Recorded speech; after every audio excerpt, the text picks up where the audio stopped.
Good morning children, कैसे हैं आप लोग? Very good. आज से हम हिंदी लिटरेचर में चैप्टर नंबर 16 जिसका नाम है जापान, इसको शुरू करेंगे। जी हाँ, जापान। जापान जो है वो एक देश है और इस देश के बारे में हम इस चैप्टर में जानेंगे।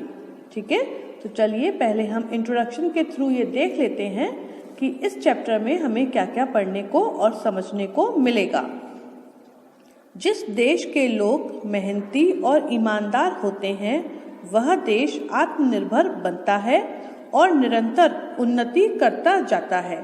जिस देश के लोग मतलब जो लोग वहाँ पर रहते हैं वे मेहनती, परिश्रम करने से पीछे नहीं हटते हैं और ईमानदार होते हैं, ऑनेस्ट होते हैं, वह देश जो है वो आत्मनिर्भर बन जाता है और वह देश हमेशा आगे की ओर ही बढ़ता है। आप अपने ऊपर एक एग्जाम्पल को रखकर सोच सकते हैं, अगर आप मेहनती और ईमानदार होंगे तो क्या आपकी तरक्की को कोई रोक सकता है?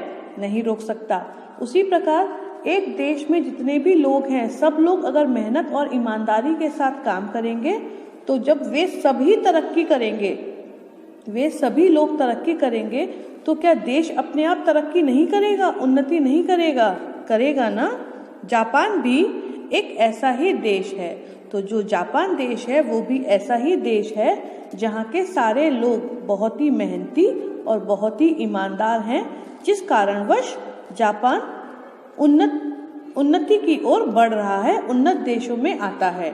जापान में जो टेक्नोलॉजीज यूज़ की जाती हैं बहुत ही एडवांस्ड होती हैं। तो चलिए हम देखते हैं इस पार्ट में हमको क्या पढ़ने को मिलता है। जापान एक छोटा किंतु धनवान देश है। जापान जो देश है वह छोटा देश तो है लेकिन बहुत धनवान, मतलब यहाँ पर बहुत ज़्यादा पैसा है। यहाँ के जो लोग हैं, जापान के जो देशवासी हैं वो बहुत ही ज़्यादा अमीर हैं।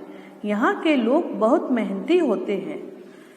जैसा कि मैंने अभी आपको पाठ के स्टार्टिंग में बताया था कि जापान के लोग बहुत ही ज़्यादा मेहनती हैं। इस देश के लोग हर काम लगन से करते हैं। इस देश में जो लोग रहते हैं वे लोग कोई भी काम लगन से मतलब पूरे मन से करते हैं। वे किसी भी काम को छोटा नहीं समझते। वे ऐसा नहीं बोलते कि मैं ये काम करूँगा लेकिन वो काम मैं नहीं करूँगा। यहाँ बनी कारें, कंप्यूटर, टेलीविज़न आदि वस्तुएं पूरे संसार में बिकती हैं। यहाँ पर बनी हुई कारें, कंप्यूटर, टेलीविज़न और भी कोई भी इलेक्ट्रॉनिक आइटम जो होता है वो पूरे विश्व में बिकता है क्योंकि वो बहुत ही ज़्यादा अच्छा होता है, उसकी टेक्नोलॉजी बहुत ही अच्छी होती है। जापान समुद्र के छोटे छोटे द्वीपों पर बसा है। जैसे हमारा देश जो भारत है वो पूरा एक देश है, मतलब कोई भी टुकड़ा उसका अलग नहीं है। उसके उल्टे, उसके अपोजिट में जो जापान है वह छोटे छोटे द्वीपों पर बसा हुआ है, मतलब आइलैंड्स पर बसा हुआ है। यहाँ के लोग लकड़ी के घर बनाते हैं। हम लोग ईंट और सीमेंट के घर बनाते हैं, लेकिन जापान के जो लोग होते हैं वे लकड़ी के घर बनाते हैं। ज़मीन पर घास से बनी चटाई बिछाते हैं। ज़मीन पर कौन सी चटाई बिछाते हैं? घास से बनी। और हम लोग कौन सी चटाई का यूज़ करते हैं? प्लास्टिक की बनी हुई चटाइयों का। और जो ये घास की बनी हुई चटाइयाँ होती हैं जिसे वे टटामी कहते हैं। फनी वर्ड है लेकिन उनका ये बिछावन है, उनकी ये बिछाई होती है जो बनी होती है घास से और जिसको वे बोलते हैं टटामी। घर के भीतर सामान बहुत कम होता है। जापानी लोगों के जो घर होते हैं वे अभी मैंने बताया लकड़ी के बने हुए होते हैं और उनके घर के अंदर बहुत ही कम सामान होता है। सभी लोग भूमि पर सोते हैं और घर में जितने भी लोग रह रहे होते हैं वे सभी लोग कहाँ सोते हैं? भूमि पर, मतलब कि ज़मीन पर सोते हैं। ऐसे हल्के घर बनाने का मुख्य कारण है कि जापान में भूकंप आते रहते हैं। लकड़ी के घर वे लोग क्यों बनाते हैं? क्योंकि जापान में आए दिन भूकंप आते रहते हैं। भूकंप मालूम है ना, जब पूरी धरती हिल जाती है, घर टूट जाते हैं और सब कुछ तहस नहस हो जाता है। ऐसे में यदि घर गिर जाए तो जान माल का नुकसान नहीं होता। तो भूकंप आने पर अगर कोई घर टूट जाता है, गिर जाता है, तो लकड़ी का होने के चक्कर में या कारण लकड़ी के होने के कारण किसी के भी जान माल का नुकसान नहीं होता, ना तो किसी की जान जाती है और ना ही दूसरे सामानों का नुकसान होता है।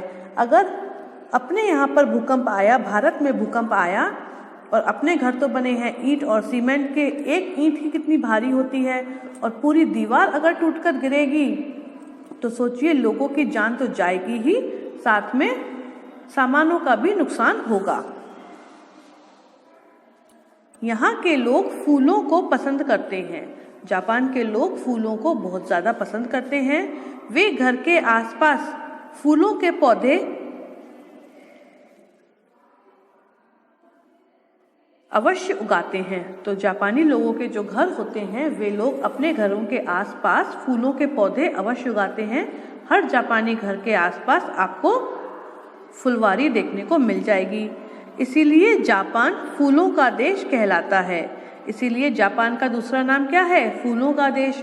जैसे अपना जो देश है उसमें जयपुर है, उसको हम क्या बोलते हैं? गुलाबी शहर। केरल को बोलते हैं मसालों की वाटिका। उसी प्रकार जापान को बोला जाता है फूलों का देश। यहाँ चेरी नामक पेड़ पर सुंदर फूल खिलते हैं। यहाँ पर एक चेरी नामक पेड़ है जिस पर सुंदर फूल खिलते हैं। जापानी चेरी उत्सव मनाते हैं। इसी पेड़ के नाम से शायद जापानी लोग जो हैं वे चेरी उत्सव को मनाते हैं। उत्सव या कोई त्योहार मनाते समय ये अपना पारंपरिक पहनावा किमोनो पहनते हैं।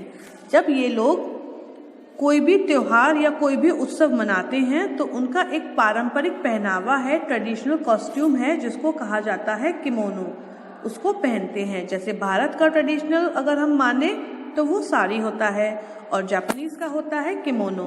तो चलिए किमोनो की हम एक फोटो देखते हैं।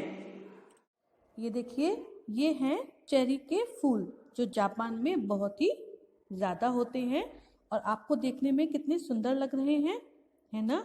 और साथ ही हम इसके देखेंगे चेरी के पेड़। चेरी के पेड़ हैं, ये भी बहुत सुंदर हैं। तो आपको दिखाई दे रहा है कि चेरी के फ्लावर्स जो होते हैं वे कितने खूबसूरत लगते हैं देखने में, इसीलिए वहाँ पर चेरी उत्सव या चेरी फेस्टिवल सेलिब्रेट करते होंगे।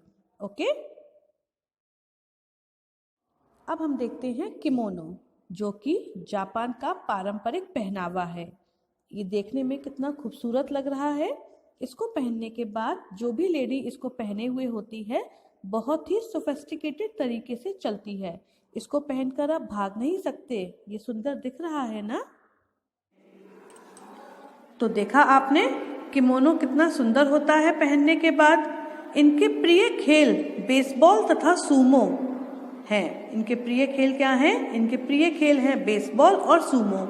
आप लोगों को बेसबॉल देखा है क्या? आप लोगों ने नहीं देखा? सूमो देखा है? सूमो खेल खेलते हुए देखा है? इसके लिए सूमो पहलवान होते हैं। नहीं देखा? चलिए हम सूमो पहलवान और सूमो और बेसबॉल खेल की पिक्चर्स देख लेते हैं। यहाँ पर लिखा है ना, सूमो एक प्रकार की कुश्ती होती है। तो चलिए इन दोनों ही खेलों की हम पिक्चर्स को देख लेते हैं। ये देखिए, ये है बेसबॉल। बेसबॉल के बारे में आपने अपने जीके कोर्स में पढ़ा था और मेरे ख्याल से बेसबॉल गेम को खेलते हुए आपने डोरेमोन में नोबिता और जियान को भी देखा होगा। देखा है ना? मुझे पता है। तो वही होता है बेसबॉल खेल। ये हैं सूमो पहलवान। ये लोग कौन हैं? ये हैं सूमो पहलवान। और सूमो एक तरह की कुश्ती होती है जिसको बोलते हैं सूमो रेसलिंग। ये दोनों पहलवान सूमो की कुश्ती लड़ रहे हैं और जो जीतता है वो विनर होता है। तो ये कौन है? ये है सूमो पहलवान, सूमो कुश्ती खेलते हुए। जापान पर्वतों से घिरा एक सुंदर देश है। जो जापान देश है वह देश पर्वतों से घिरा हुआ है। इसकी राजधानी टोक्यो है। जापान की राजधानी का नाम क्या है? टोक्यो है। यहाँ की मुद्रा को येन कहते हैं। ये आपने अपने जीके में पढ़ा था कि जापान की जो मुद्रा मतलब कि करेंसी है उसको हम क्या कहते हैं? येन कहते हैं। जापान की राष्ट्रभाषा जापानी है। जापान की राष्ट्रभाषा क्या है? जापानी है। तो ये था हमारा चैप्टर नंबर 16 जापान, जिसमें हमने जापान के बारे में छोटी बड़ी बातों को जाना। आपको एक बात और पता है, अभी हमने पाठ में पढ़ा था कि जापान को फूलों का देश कहते हैं। जापान को उगते हुए सूरज का देश भी कहते हैं।